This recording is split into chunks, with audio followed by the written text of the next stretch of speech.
नमस्कार दोस्तों, आप सभी का स्वागत करते हैं हमारे चैनल पश्चिम बंगाल न्यूज की ओर से। देर ना करते हुए चलिए जानते हैं पश्चिम बंगाल की ताजा खबरें। अगर आपने अभी तक हमारा चैनल को सब्सक्राइब नहीं किया है तो जल्दी से सब्सक्राइब और वीडियो को लाइक करें ताकि हमारी सारी खबरें सबसे पहले आप तक पहुंच सके। और वीडियो को कहां से देख रहे हैं कमेंट में जरूर बताएं। ममता बनर्जी की भवानीपुर सीट पर 25% लोग वोटर लिस्ट से बाहर, आंकड़ों में उलझा जीत हार का गणित। बंगाल चुनाव की सबसे हाई प्रोफाइल सीट भवानीपुर में वोटर लिस्ट से 25% मतदाताओं के नाम कट चुके हैं। इसकी वजह से जीत हार का गणित आंकड़ों में उलझ कर रह गया है। मुख्यमंत्री ममता बनर्जी और भाजपा के शुभेंदु अधिकारी के बीच यहां सीधी जंग हो रही है। इस जंग से SIR प्रक्रिया के बाद भवानीपुर विधानसभा सीट पर मतदाताओं की संख्या में भारी गिरावट दर्ज की गई। इसकी वजह से सियासी गलियारों में हलचल है, क्योंकि वोटर लिस्ट से जो नाम कटे हैं उसमें हिंदू और मुस्लिम दोनों समुदायों के लोग हैं। कटवा में गरजे योगी आदित्यनाथ, 4 मई के बाद बंगाल में भी चलेगा मेरा बुलडोजर, माफियाओं की तोड़ूंगा हड्डी पसली। पश्चिम बंगाल विधानसभा चुनाव 2026 के दूसरे चरण के प्रचार के लिए उत्तर प्रदेश के मुख्यमंत्री और भाजपा के फायर ब्रांड नेता योगी आदित्यनाथ ने शनिवार को पूर्व बर्धमान जिले के कटवा में हुंकार भरी। भाजपा प्रत्याशी कृष्ण घोष के समर्थन में आयोजित जनसभा में योगी ने TMC सरकार पर जमकर प्रहार किया। उत्तर प्रदेश के चीफ मिनिस्टर योगी आदित्यनाथ ने कहा कि उत्तर प्रदेश की तरह अब बंगाल में भी बुलडोजर चलेगा। 4 मई को चुनावों के नतीजे आने के बाद तृणमूल कांग्रेस के गुंडों को छिपने की जगह नहीं मिलेगी। दिल्ली की जमुना में कभी डुबकी लगाया, हमारा गंगा में फोटो खींचता है, PM मोदी पर क्यों मारा ममता बनर्जी ने ताना। TMC प्रमुख ममता बनर्जी ने PM नरेंद्र मोदी के गंगा में नौका विहार पर तंज कसा है। भवानीपुर की एक सभा में ममता बनर्जी ने PM को दिल्ली की प्रदूषित यमुना नदी का ताना भी दिया। पश्चिम बंगाल की CM ने अपने बांग्ला हिंदी मिश्रित भाषण में PM मोदी को संबोधित करते हुए कहा कि अच्छा हुआ कि आपने आज बंगाल की गंगा नदी में नाव की सवारी की, जहां पानी बिल्कुल साफ है। दिल्ली में प्रदूषित यमुना नदी की क्या हालत है, क्या आप वहां जाकर डुबकी लगा सकते हैं।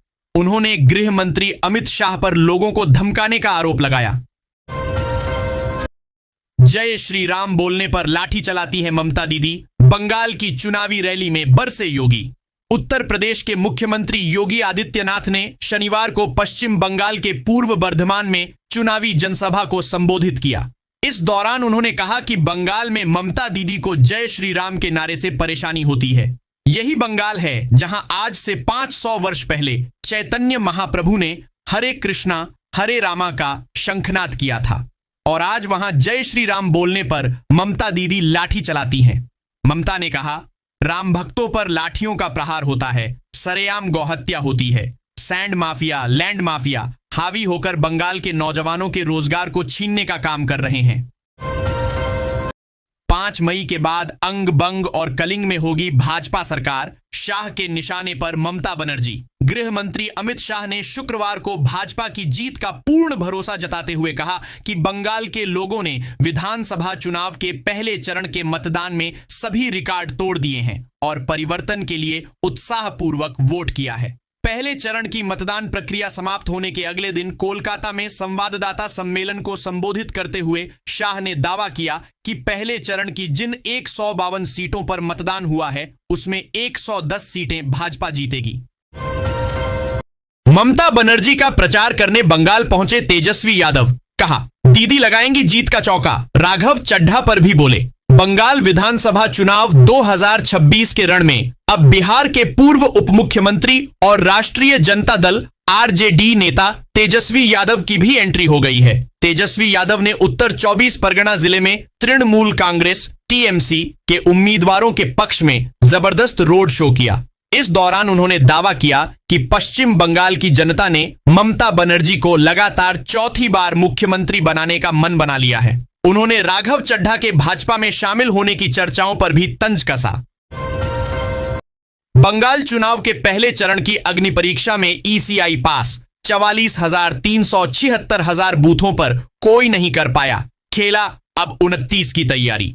पश्चिम बंगाल विधानसभा चुनाव 2026 के पहले चरण के मतदान के बाद निर्वाचन आयोग ने पारदर्शिता सुनिश्चित करने के लिए एक बड़ी प्रक्रिया पूरी कर ली है।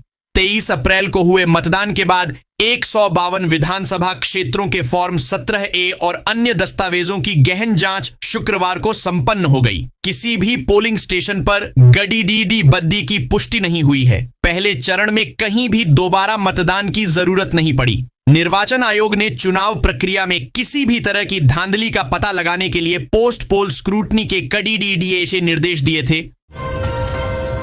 कोलकाता की सड़कों पर मोदी की गूंज, दमदम में बीजेपी का मेगा रोड शो। पश्चिम बंगाल विधानसभा चुनाव 2026 के दूसरे चरण के प्रचार को धार देते हुए प्रधानमंत्री नरेंद्र मोदी ने शुक्रवार शाम उत्तर कोलकाता के दमदम में एक भव्य रोड शो किया। पानीहाटी और जादवपुर में चुनावी रैलियों को संबोधित करने के बाद पीएम मोदी जब दमदम की सड़कों पर उतरे तो नजारा देखने लायक था। मोदी के नारे से पूरा इलाका गूंज उठा। मोदी की गूंज और शंख ध्वनि के बीच प्रधानमंत्री ने अपनी बुलेट प्रूफ कार से जनता का अभिवादन स्वीकार किया। रोड शो के बाद पीएम ने एक्स पर लिखा, दमदम का यह स्वागत असाधारण है।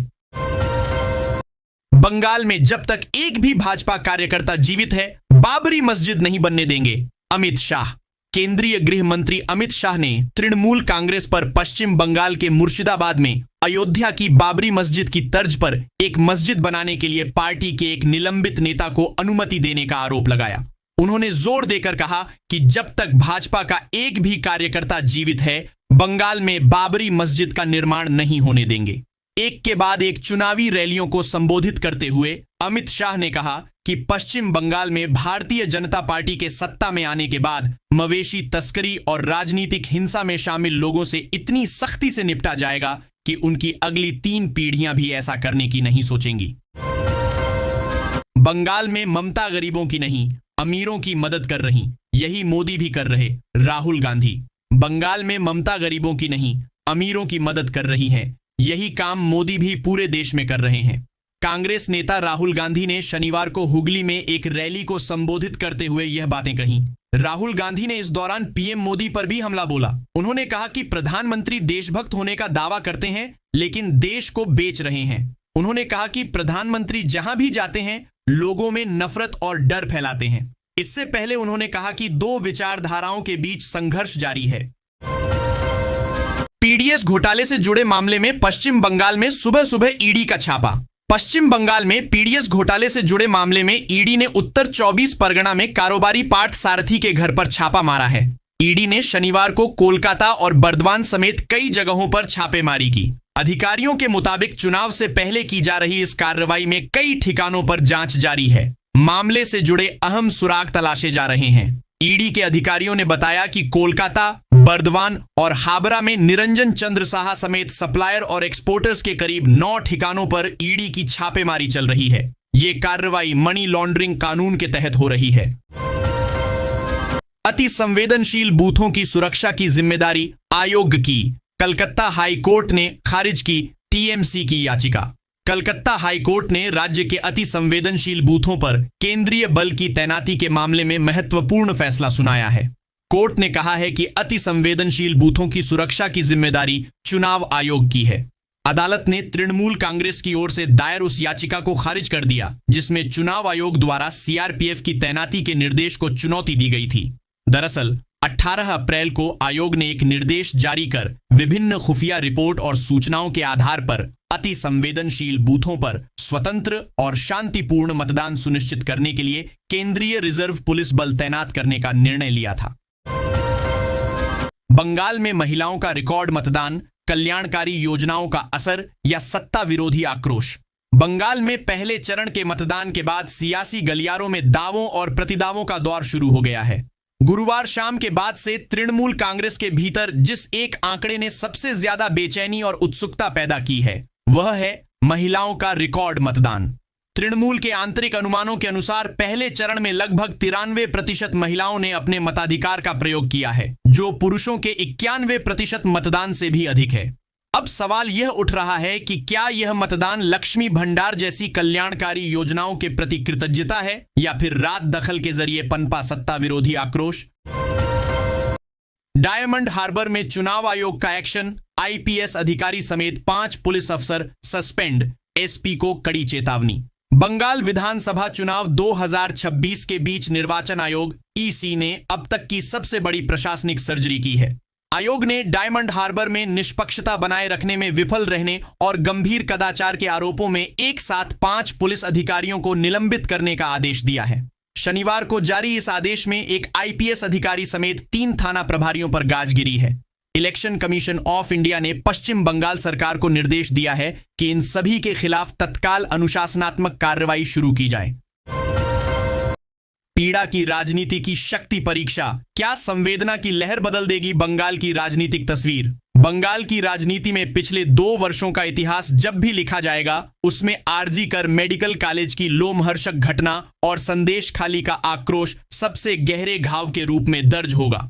इन घावों को अब भाजपा ने चुनावी समर का न्याय युद्ध बना दिया है। उत्तर 24 परगना की 33 विधानसभा सीटों पर वर्चस्व की जंग में भाजपा ने 2 ऐसे चेहरों को उतारा है जो प्रतीक हैं व्यवस्था के खिलाफ उठने वाली चीख और संकल्प की। भवानीपुर में वोट से पहले जंग, शुभेंदु अधिकारी का दावा, टीएमसी ने बीजेपी की महिला कार्यकर्ता को घर में घुसकर धमकाया। बंगाल विधानसभा चुनाव 2026 के दूसरे चरण के मतदान से पहले दक्षिण कोलकाता का सियासी पारा चढ़ गया है। भाजपा के दिग्गज नेता और ममता बनर्जी के खिलाफ भवानीपुर विधानसभा सीट से चुनाव लड़ रहे शुभेंदु अधिकारी ने तृणमूल कांग्रेस पर गंभीर आरोप लगाए हैं। शुभेंदु अधिकारी ने कहा है कि भवानीपुर निर्वाचन क्षेत्र में भाजपा की एक सक्रिय महिला कार्यकर्ता को उनके घर पर घेरकर डराया धमकाया गया है। शुभेंदु ने इस घटना की शिकायत भारत निर्वाचन आयोग से की है और तत्काल हस्तक्षेप करते हुए दोषियों की गिरफ्तारी की मांग की है। इलेक्शन ड्यूटी पर तैनात 65 कर्मियों को झटका, वोटर लिस्ट से नाम कटने के मामले में भी दखल देने से सुप्रीम कोर्ट का इनकार। पश्चिम बंगाल विधानसभा चुनाव 2026 के बीच मतदाता सूची से नाम काटे जाने को लेकर सुप्रीम कोर्ट पहुंचे चुनाव कर्मियों को शुक्रवार को बड़ा झटका लगा। शीर्ष अदालत ने इलेक्शन ड्यूटी में लगाए गए 65 कर्मचारियों सहित 77 लोगों की उन याचिकाओं पर सुनवाई से इनकार कर दिया जिनमें एसआईआर के बाद उनके नाम मतदाता सूची से हटाए जाने को चुनौती दी गई थी। Chief justice of India Suryakant की अध्यक्षता वाली पीठ ने कहा कि इस मामले में उचित आदेश अपीलीय न्यायाधिकरण ही पारित करेगा।